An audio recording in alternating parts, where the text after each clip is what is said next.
आज के इस वीडियो में हम बात करेंगे दो ऐसे कंपनियों की जिन्होंने अपने निवेशकों को बड़ी खुशखबरी दी है। पहली कंपनी डिजिटल पेमेंट की दिग्गज पेटीएम जो आखिरकार घाटे से निकलकर मुनाफे में आ गई है, और दूसरी कंपनी मेटल सेक्टर के सुपरस्टार हिंदुस्तान जिंक जिसने 24 साल में निवेशकों के 1 लाख रुपए को 14 करोड़ रुपए में बदल दिया है। तो आखिर क्या है इन दोनों कंपनियों की पूरी कहानी, क्यों ब्रोकरेज हाउस इन शेयरों पर बुलिश है और क्या आगे भी इन स्टॉक में दम बाकी है, आइए विस्तार से समझते हैं। नमस्कार, मैं हूं आपके साथ रिंकी और आप देख रहे हैं कारोबार।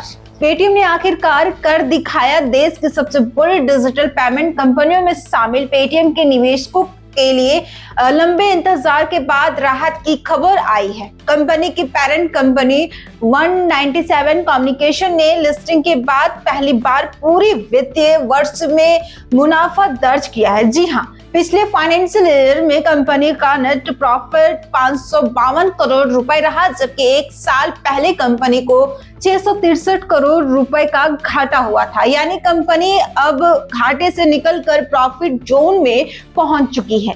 चौथी तिमाही में शानदार प्रदर्शन। अगर मार्च तिमाही क्वार्टरली रिजल्ट की बात करें तो कंपनी का प्रॉफिट 184 करोड़ रुपए रहा, जबकि पिछले साल इसी तिमाही में कंपनी को 540 करोड़ का नुकसान हुआ था। यानी सिर्फ सालाना ही नहीं, क्वार्टरली आधार पर भी कंपनी ने जबरदस्त वापसी की है। शेयर बाजार में जोरदार रिएक्शन जैसे ही कंपनी के नतीजे सामने आए, शेयर बाजार में निवेशकों ने जोरदार खरीदारी शुरू कर दी। पिछले सत्र में ये शेयर 1110 रुपए पर बंद हुआ था और अगले दिन ही ये करीब 1160 रुपए पर खुला। कारोबार के दौरान शेयर 1181 रुपए तक पहुंच गया। यानी एक ही दिन में करीब 6% की तेजी देखने को मिली। मार्केट कैप में बड़ी उछाल आया है। इस तेजी के साथ कंपनी का मार्केट कैप बढ़कर लगभग 75,000 करोड़ रुपए पहुंच गया है। हालांकि ये एक दिलचस्प बात भी है। पेटीएम का आईपीओ नवंबर 2021 में आया था और उसका इश्यू प्राइस 2150 रुपए था, लेकिन लिस्टिंग के बाद शेयर कभी भी उस स्तर तक वापस नहीं पहुंच पाया। यानी शुरुआती निवेशकों को अभी भी रिकवरी का इंतजार है। अब बात करते हैं कंपनी की कमाई की। पिछले वित्तीय वर्ष में कंपनी का रेवेन्यू लगभग 22% बढ़कर 9,291 करोड़ रुपए पहुंच गया, जबकि पिछले साल ये 7,625 करोड़ रुपए था। इससे साफ है कि कंपनी सिर्फ कॉस्ट काउंटिंग नहीं कर रही, बल्कि उसका बिजनेस भी लगातार बढ़ रहा है। ब्रोकरेज हाउस क्यों हुए बुलिश? अब सवाल उठता है, क्या ये तेजी आगे भी जारी रह सकती है? तो कई बड़े ब्रोकरेज हाउस इस शेयर पर अभी भी बुलिश नजर आ रहे हैं। जेफरीज ने शेयर पर बाई रेटिंग बरकरार रखी है और 1350 रुपए का टारगेट दिया है, यानी मौजूदा कीमत से करीब 22% ऊपर। वहीं ब्रिजटन ने भी और परफॉर्म रेटिंग दी है, 1500 रुपए और टारगेट प्राइस तय किया है। यानी कई एक्सपर्ट को लगता है कि कंपनी की ग्रोथ स्टोरी अभी खत्म नहीं हुई है।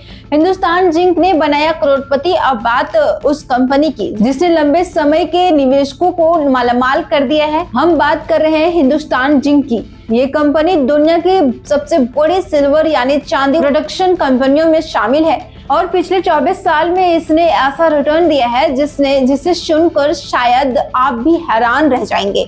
1 लाख बने 14 करोड़ रुपए। कंपनी के मुताबिक अगर किसी निवेशक ने 24 साल पहले कंपनी में सिर्फ 1 लाख रुपए लगाए होते तो आज उसकी वैल्यू लगभग 14 करोड़ रुपए हो जाती। जी हाँ, 14 गुना रिटर्न। और ये किसी छोटे मोटे पेनी स्टॉक की कहानी नहीं है, बल्कि देश की बड़ी मेटल कंपनियों में से एक की कहानी है।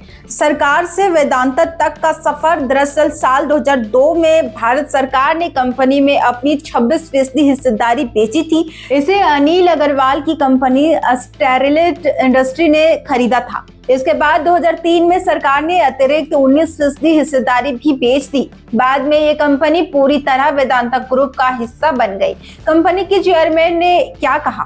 कंपनी के चेयरमैन प्रिया अग्रवाल ने शेयर होल्डर्स को लिखे पत्र में कहा कि कंपनी ने करीब 33% सालाना ग्रोथ रेट के साथ निवेशकों को 14 गुना से ज्यादा रिटर्न दिया है। उन्होंने कहा कि ये मजबूत ऑपरेटिंग मॉडल, बेहतर मैनेजमेंट और लगातार प्रदर्शन का नतीजा है। तिमाही नतीजों में भी जबरदस्त उछाल आया है। मार्च तिमाही में कंपनी का कंसोलिडेट नेट प्रॉफिट 68% बढ़कर 5,033 करोड़ रुपए पर पहुंच गया, जबकि पिछले साल इसी तिमाही में ये 3,300 करोड़ रुपए था। वहीं कंपनी का रेवेन्यू 49% बढ़कर 13,544 करोड़ रुपए पर पहुंच गया।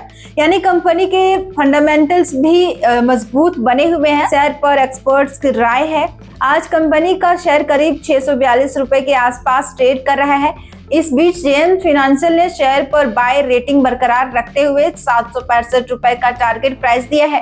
कंपनी का 52 हफ्ते का हाई लगभग 732 रुपए रहा, यानी कई एनालिस्ट को अभी भी इस स्टॉक में आगे ग्रोथ की उम्मीद दिखाई दे रही है। तो आज की कहानी से दो बड़ी बातें निकलकर सामने आती है। पहली, अगर कोई कंपनी मुश्किल दौर से निकलकर बिजनेस मॉडल सुधार ले तो बाजार उसे दूसरा मौका जरूर देते हैं, और उसका उदाहरण है पेटीएम। दूसरी कहानी, अगर किसी मजबूत कंपनी में लंबी अवधि तक निवेश बनाए रखा जाए तो कंपाउंडिंग निवेशकों को करोड़पति बना सकती है, और उसका सबसे बड़ा उदाहरण है हिंदुस्तान जिंक।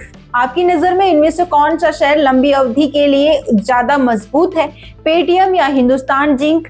कमेंट करके जरूर बताएं। अगर वीडियो पसंद आया हो तो प्लीज लाइक और शेयर, सब्सक्राइब जरूर करें। Bureau report.